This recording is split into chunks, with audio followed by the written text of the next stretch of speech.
bakit unusual yan? Nakikita natin that the number of state forces that they're using, the number of law enforcers na ginagamit nila, ano yan, 2,000 more or less? Parang hindi ko mensurate. Oh, kasi usually nire-reserva natin yung ganyang klaseng puwersa para dun sa mga may state interest na, yung high state interest, like this is a national security, the state is in danger. This was actually a case filed by a private complainant, di ba? Hindi involved ang Estado dito. This does not involve national security. This does not involve, you know, a wartime offense. It is not about treason. It's not espionage. It is not something where the state must react to protect itself. So, I find it highly unusual na gagamit sila ng ganito kalaking puwersa para sa, well, iilan na akusado at dun sa nature ng complaint. Hindi natin binabaliwala yung reklamo ng private complainant. Hindi rin natin binabaliwala yung possibility nga that there is, kumbaga, yung karapatan nung nagre-reklamo. Pero this is overkill. Sir Elmer, mga kasama natin ngayon ang dating Press Secretary na si Secretary Trixie Cruz Angeles. Attorney, magandang umaga mula po dito sa Pilipinas. Magandang umaga po dyan. Hi, Sir Evie. Hi, Attorney Trixie. Finally, I've met you. I'm a fan. Yeah. Ano na po ang inyo pong assessment dito at mukhang lumalala ang sitwasyon sa KOJC compound. Ano pong mga batas ang nakikita po ninyong nalalabag? Well, i-analyze muna natin yung sitwasyon. No? Unang-una, at what appears here is busy-busy kasi ang administrasyon ngayon sa susunod na eleksyon. Nakikita natin yan. Marami silang mga pakyut, marami na silang pamigay ayuda, may mga provincial sorties and all that. So itong insidente dito, itong pangyayari sa KOJC compound, ang pagkakaintindi ko is they thought na simpleng bagay ito. Either it would be a continuous case of harassment or kung mayroon ngang kung magtagumpay sila, mayroong makita, meron silang maaresto, ito ay gagawin nilang part of their election campaign propaganda. I don't think na na-anticipate nila yung ganitong klaseng gulo, yung ganitong klaseng reaction. I think they were anticipating na apathetic ang mga tao at hindi magre-react. And as a matter of fact, this is because trinabaho na nila ang mainstream, tinatrabaho nila yung social media. Ang tingin nila is that the reaction would be a lot less than this kind of outrage. Pero ang nakikita po natin, medyo bulaga.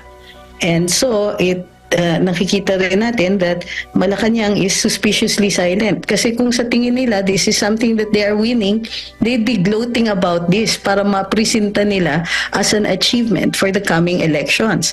Now look, the administration is in control. Itong mga yung mga critics ay kokonti lang, di naman po sila influential, di naman nakikinig o naririnig yan, or hindi naman sila pinaniniwalaan ng taong bayan. But I think this is biting them back. So, anong batas ang mga nalabag? Ngayon, ang service of a warrant of arrest, mayroong pagkakataon yan. The court does give a leeway na makapasok sa isang pribadong lugar. Pero, the moment na nakikita wala naman po yung tao doon, mag-aalis na yon at magre-report sa hukuman. Ito ay once the warrant of arrest is issued, you have 10 days to serve it. If in that 10-day period, hindi na serve, hindi na hanap, isusoli yung arrest doon sa hukuman and the prosecution can obtain an alias warrant. So, ang nangyari dito is the NBI had served the warrant, hindi nila hanap, nag-return sila to the RTC and they made the report. Hindi ko sure kung nag-issue na yung alias warrant, but hindi rin maliwanag kung ano yung hawak ni General Torre at kung sino talaga yung hinahanap nila base dun sa warrant. Now, there is an argument kung saan pwedeng iserve yung warrant of arrest. Pero dito, nakikita natin, there is kumbaga, kinokontest ni Attorney Torreon yung service dun sa KOJC compound because that is not the last known address. Gayunpaman, pinapasok ng maayos ang PNP, It was after they were let in that things started to go south. Pumasok ang ibang mga puwersa ng PNP gamit ang mga through the fences, through areas na hindi naman intended for ingress. Okay, so that is in itself is a violation. Number 2, may mga nakatira sa loob ng compound. Sina-search po yung lugar nila and the search has not been kind. Hindi po sila kasi this is not subject of a search warrant. This is a warrant of arrest. Usually sinaserve ang warrant of arrest, sigurado na sila na nandun yung tao. So dito, hindi sila sigurado na nandun yung tao, naghahanap lang sila, naghahalugtong sila. But the moment that it is clear that the person or persons are not there, then their obligation is to withdraw. Kasi may karapatan ang mga taong nakatira doon to the security of their domicile. Diyan po sila nakatira. Mayroong mga karapatan na kaakibat dun sa inyong tinitirahan. And so nakikita natin dito, patagal sila ng patagal. Ngayon, nung nagstay ang PNP dyan, una, labag na yun sa batas. This is clearly not within the rules. Next, bakit sila nagho-hold ng mga tao sa loob? Ito po ay arbitrary detention. Are these people under arrest? Bakit nire-restrict ang kanilang movements? Bakit hindi sila sinasabihan? So, unang-una, have they been entitled to counsel? Bakit walang nag-aabiso sa kanila what they can or cannot do? Kasi nga may puwersa ng ginagamit ang PNP sa mga taong nakatira sa loob. Yung hindi sila pinalalabas can already be considered arbitrary detention. Paano naman yung mga nasa labas? Why are they being excluded from the place that they live in? Again, another violation of their domicile.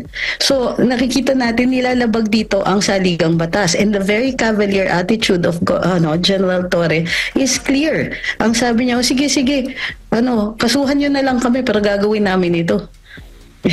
Which means that none of these objections, no indications of how the arrest can be conducted. Walang pakiusap. Hindi gagawin nila ang gusto nila. Bahala na daw yung KOJC, nakasuhan sila.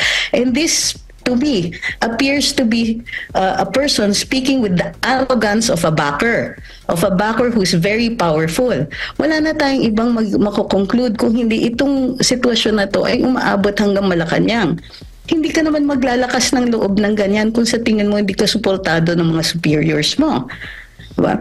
The moment nagkagulo ito, if Malacanang had not issued a statement either condemning it, then it is clear that this is supported.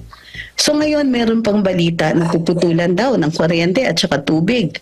These people are not under siege. They have done nothing wrong. This is not Waco, Texas, and this is not the Branch Davidians. There has been no indication of violence. The people have been, yung mga tao na nakatira sa loob, sila po ang binulabog dito. And there is no clear indication of what crime they are committing for them to suffer this kind of fate, for them to suffer under the hands of police, of state forces.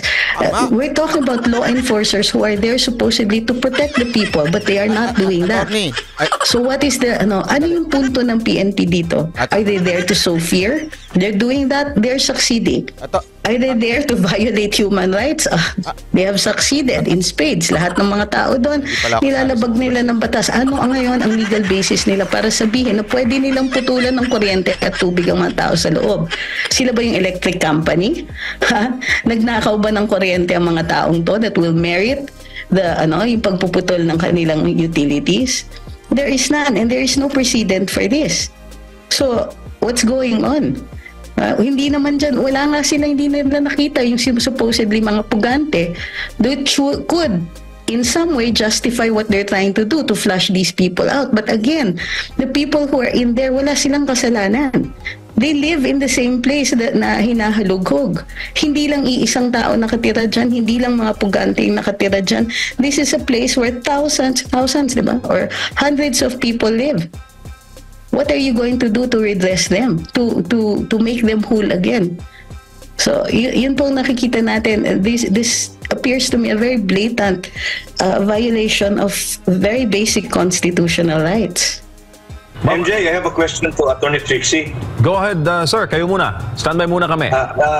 Yes, Attorney Trixie, no? I've seen during the dialogue between Senator Bato ata yun at Attorney Torion and General Torre, he said nag-present siya ng alias warrant, no? At sa alias warrant na yon, no, ang sabi doon, specific yung KOJC nga daw, and then yung word na and elsewhere. So, yun ang ini-stress niya, no? That's one question. Anong implication doon at anong legal implication ng clause na yun? Second, they've been using daw, Attorney Trixie, no? Parang mga instruments that could detect heartbeat, no? Maybe underground or beyond buildings or whatever it is. At ang sinasabi nga nila, because those instruments daw keep on sending signals that there are indeed some heartbeat somewhere, that they will not stop until they find the person. Pero hindi naman nila sigurado kung yung heartbeat na yun ay sa tao, sa isang hayop, o kung tao man kay pastor ba yun. At hindi nga nila ma-determine kung ma-pinpoint kung nasaan yung location ng heartbeat na yun.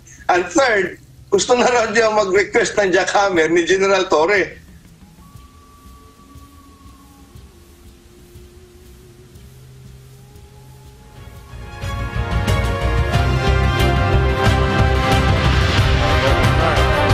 Parang nawala yat. Your Honor, ako ang sasagot. Your Honor, kasi si Torre, frustrated na doktor yan eh.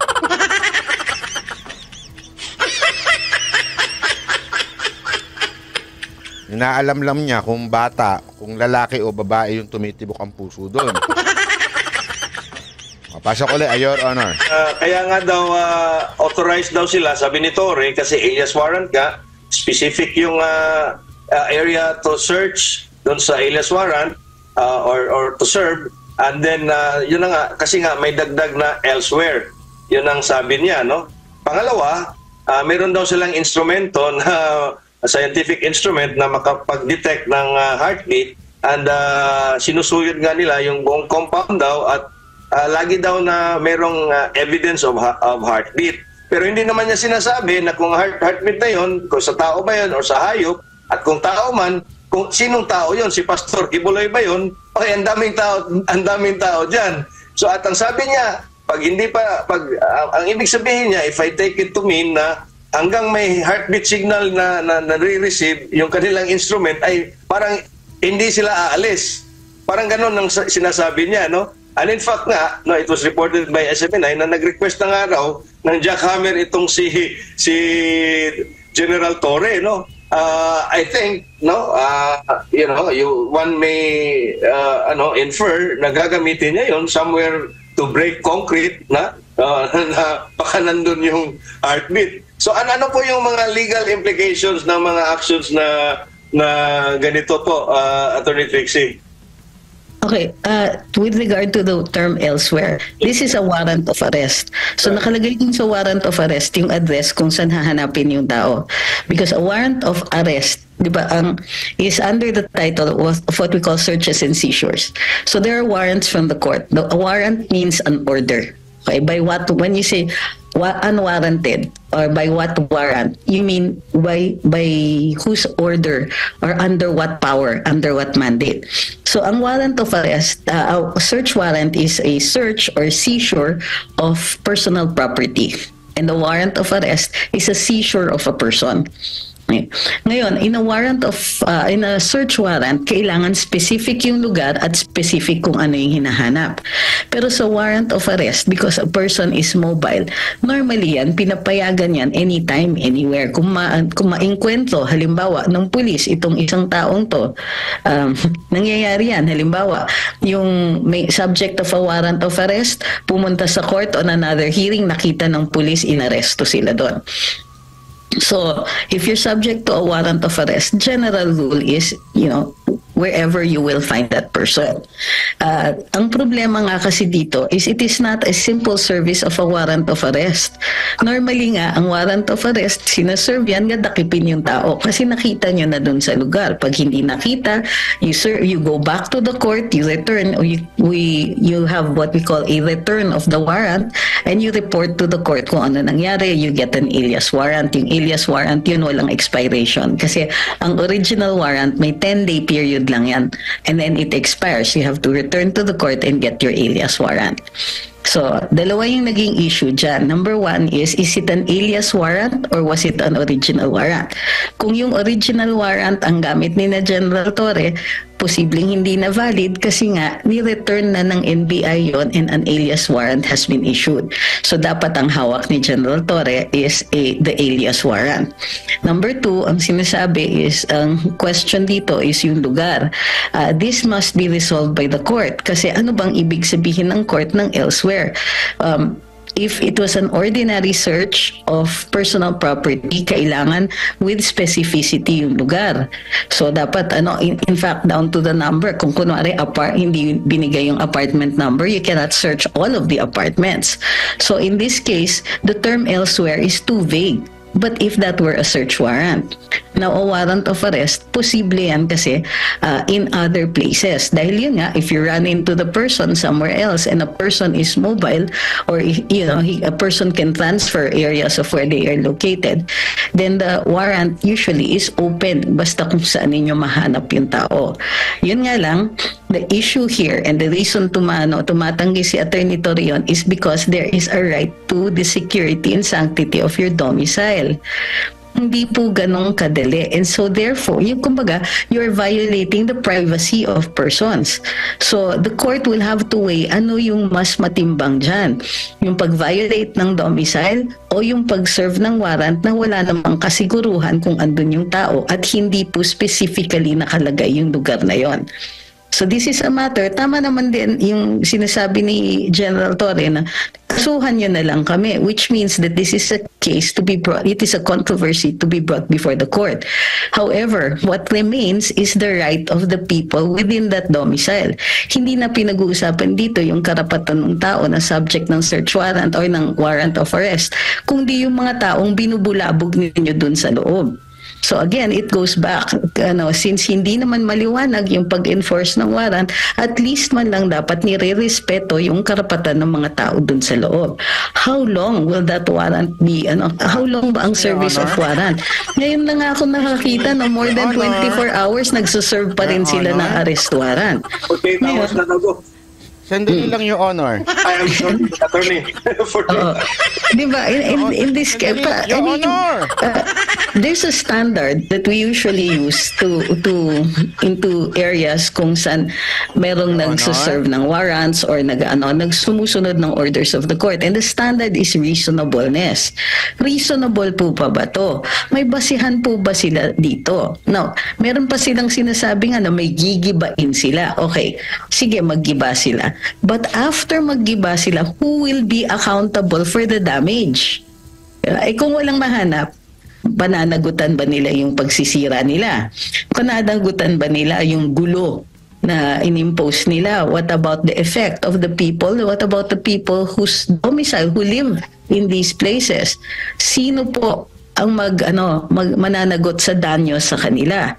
So I think that the PNP should keep this in mind, at particularly si General Torre. Unusual talaga. Never. 20 years in practice and I've never seen this happen. Yeah, do you think, Attorney, this is unprecedented in our country's legal history? What's happening now at PDC? Well, posibleng may nangyari na ganyan in the 1800s, so during the Spanish colonial period, under the Japanese occupation, posible din po, pero wala nang warrant no. This is precedented. Galing sa presidente. Your Honor. Your Honor. Kita natin dito is the PNP. Your Honor. Members of the KOJC, like they are enemies of the state. Hindi naman po ganun. And that's what you call unwarranted. Ano yung basis niya? Natratuhin sila ng ganun. Ano yung basis nila na na pagdudahan sila na pinatago nila si Pastor Quiboloy or any of the persons subject of the warrant of arrest?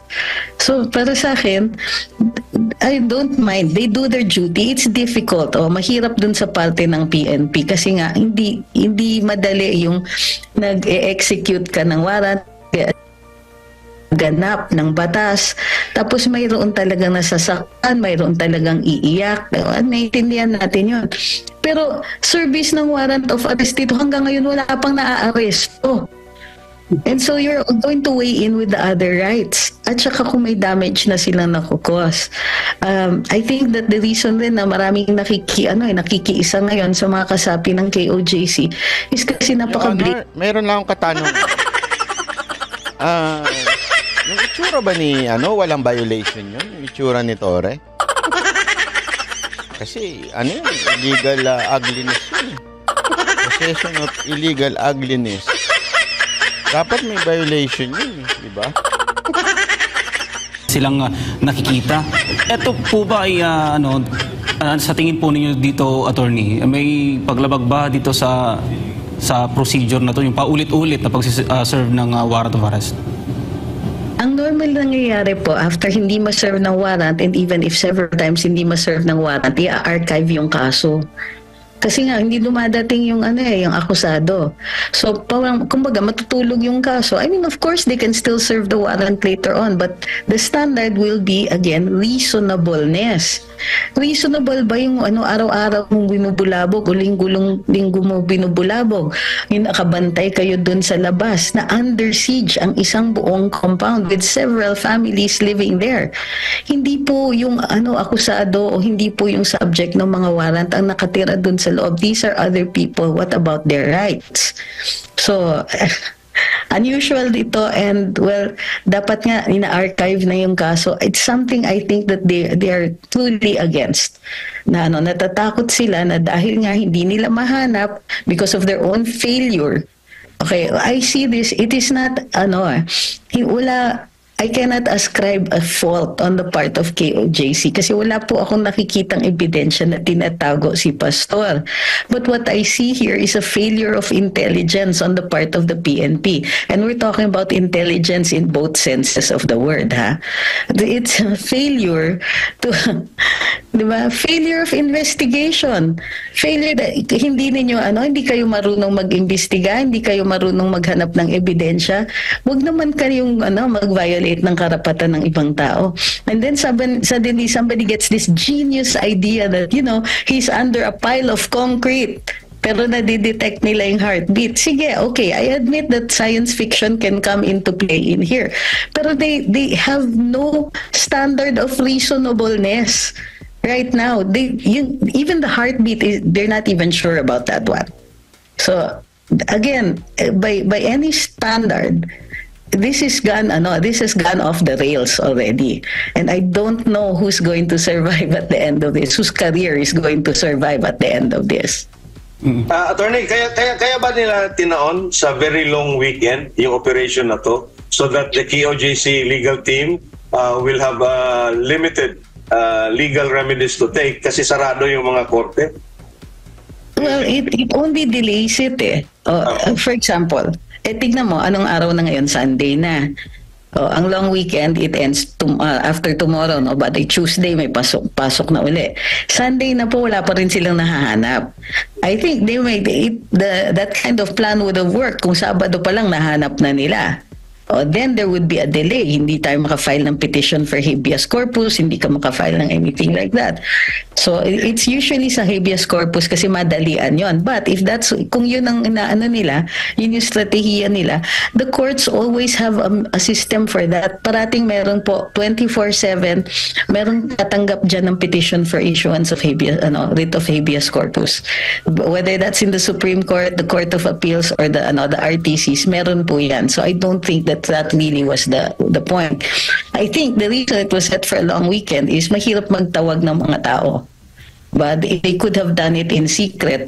Kaya lang they don't know the meaning of subtlety in this case. If they, yung tinataon nila na hindi masyadong maraming tao dahil baka nga nasa bakasyonan yung iba. Ma'am, ano muna, parahin muna natin si Sir EB dahil mukhang matutulog na yata. Sir EB, anong huling mensahe mo Sir. for this morning?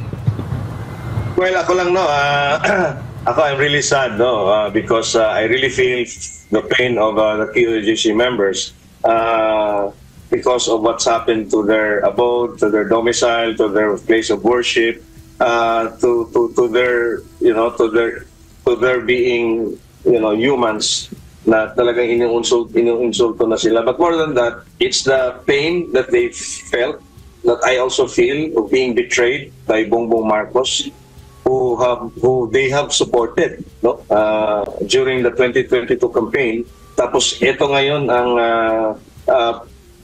bilang bayad dun sa pagtulong na ginawa ng KOJC. And ang message ko sa mga ibang Pilipino na nakikita ang ginagawa ng administrasyon na to, dun sa KOJC nga, na medyo may malawak na resources at wala namang nagawang krimen except to be Duterte supporters, ay nagawa din nga ng administrasyon na to. How much more? Tayong mga ordinaryong Pilipino. So I hope that the Filipino people will come to realize that it's probably time to stand up and speak out. Again, not for ourselves, but for our children and our future grandchildren. So I really wish to stay a bit longer sana, but I've been in this seat for about like 5 hours na, Atty. Trixie. So, Completely understandable. Kagabi pa rin ako nag-monitor, magkaiba pa tayo ng time zone. alright, yes. So I really would like look forward to some discussions. And again, thank you so much, no, MJ and Almar. I'll see you soon. Hopefully tomorrow, and I get to meet some of my leaders here in Cebu. Kung ano yung next course of action namin dito. Thank you. Thank you, Sir EB. Almar? Kaya attorney, yung siguro pag-usapan natin yung gravity nung kaso. Kasi sige, for example, for the sake of argument, may nagreklamo na isang babae lang. Pero yung puwersa na ginamit dito kay Pastor at saka sa buong KOJC na, palagay niyo po may mali po ba dito, attorney?